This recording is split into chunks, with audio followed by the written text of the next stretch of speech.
Folks, I think we have all agreed upon the Warriors need this offseason is size, shooting, wing defense. Well, the Warriors were just named the favorite to land a player that could check 1, 2, 3 boxes. Who is that? Michael Porter Jr. of the Denver Nuggets. So the question is, free agency? Is it a trade? How does it work? We're going to go over his contract with you, what we got right here. We got our trade machine lined up like last offseason so we can see how it takes for us to get Michael Porter Jr. Folks, please subscribe to Warriors Digest. Myself, Arthur broke down the Giannis news yesterday. There's so much happening with the Warriors team, with Kuminga, with Looney, with GP2. Players that come in. Draft analysis is happening. So we have a lot to go over on Warriors Digest on a daily basis. Multiple videos a day can be coming to you. Subscribe so you don't miss anything. Help us get to 12,000 fans. We're super close and continue up. So again, the big story here is Michael Porter Jr. Per Bovada official betting site, Warriors are plus 300, the highest odds. Bulls 400, Lakers 600, Magic, Celtics, Clippers, Trailblazers, Suns, and Raptors. So the question is, how do you get Michael Porter Jr.? Let's go over his numbers and then his stats and how the Warriors would do it. He recently signed, a couple years ago, a 5-year extension, $180 million. He just finished 24-25, so he's owed $38 million next year, $40 million the final year, and he'll be unrestricted free agent. Still only 26. If you remember coming out of college, he barely played because he had back injuries, and it was a question if he would be successful in the NBA. Look at that contract. He has a ring. He's basically been their third best player on the Nuggets. You got Jokic, you got Murray, and you got Michael Porter Jr. Denver crashed out in the semis just like the Warriors did. They fired their coach, Mike Malone. So the question is, are they going to do a retool around Jokic? Do you think they'd want to keep Porter Jr.? But if he wants out, maybe they think he's not a good fit anymore. Then $40 million is what you would need to do. How do the Warriors get there? That's the question. The question is also, is he worth it? When you look at his size, 6'10", 218 pounds. This is the type of wing player that we need. Our 6'10 players, Looney, TJD type of vibe, are centers.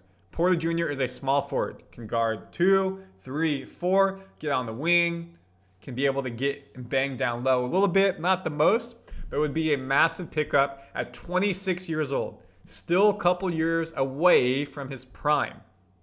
He's been very healthy since 21-22. 62 games, 81 games, 77 games. The past 2 years, playing every game. He had a career second best in points at 18.2. You look at his minutes per game, highest ever. And he played through the playoffs with a shoulder injury. End of the season, shoulder injury. Durable, tough, wants to be out there. Free throw percentage, a bit lower than normal. Threes, though, this is what I love, folks. Almost 40% back-to-back years. Consistently around 40%. Field goal percentage, 50%. So he's efficient. He's making his threes. Can get a bit better at the free throw line. We know the Warriors aren't the best. And chips in 2 assists, 7 rebounds. A very healthy stat line. You look at how many he's doing. Consistently shooting 1,000 shots the past 2 years. So this is somebody, folks, who really is efficient. You look right here at his shooting efficiency, 1.3. Basically tying his rookie year, but this is better. Scoring efficiency, shot efficiency 0.6. So this is somebody I would say, if we can get him, yes. But how do you get somebody who's worth $38 million and $40 million? That's where you go to the trade machine. So let's pop this up right here. Let me zoom in. Oops. So we have the left and the right. This is for per Fanspo. So you got Michael Porter Jr. Oops, let me go to the actual screen. Hit trade the Warriors. So now we have to try to find $38 million to trade. They're not getting rid of Curry, not getting rid of Butler, not getting rid of Draymond. I know people say trade Draymond and whatnot. They're not going to trade. The Nuggets aren't trading Porter Jr. for Draymond. Because one, Jokic and him play the same position. Not going to happen. Then you're going to have to think Moody, small forward shooting guard, just signed 3 years. So there's one player. Now we still need to get to 38 million. Brandin Podziemski, do they want him? I don't think the Warriors are going to trade him. Trayce Jackson-Davis, maybe they want some more size. He didn't play a lot towards the end of the year. And maybe they say, you know what, we want the young player Quinten Post as well. Now, but look, folks, the Warriors don't have a lot of trade assets. So you can see here, this doesn't even equal up 15.7 million, 38 million. So this means that we have to trade some picks. They're going to probably want a first round out of it. Let's say after the Butler leaves, 28 round. Steph, Jimmy, and them are unprotected. Let's say it's top 3 protected. And then a 2029 would be top 5 protected. Let's see how that works. Will this trade work? Try trade. Failed. Why? Golden State would have 7 standard contract players after the trade, and we need to get to 14 to complete the roster. Yes, that comes with free agency to doing. Warriors are unable to complete this trade since they're not over the apron team. They are sending out between 7.5 and 29 million salary. They are only able to take back 7.5 million more than salary they are sending out. So you can see right here, folks, again,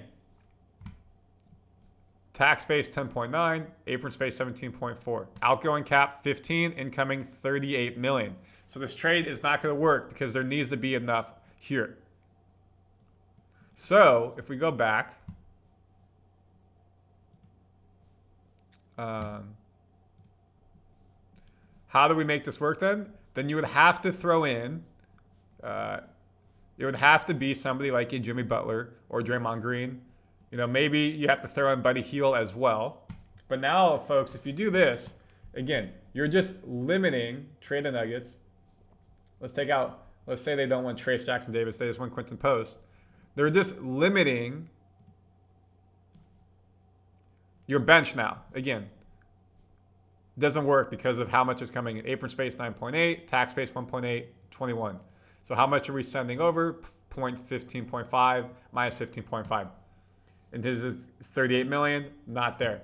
So folks, this is a very difficult trade for the Warriors to do. They would have to sign players in a free agency to then make it work. So the Nuggets would say like, hey, you know what, we want, let's say we want Chris Middleton. We can't sign him outright.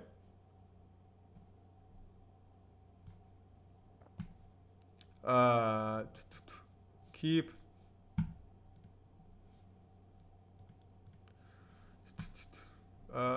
Keep. Now we add Chris Middleton. Oh, then give me $1. Whatever. You guys get what I'm saying. So what you're going to have to do then is sign players to then come in and be part of that trade. Because right now we don't have enough contracts to equal those 38 million.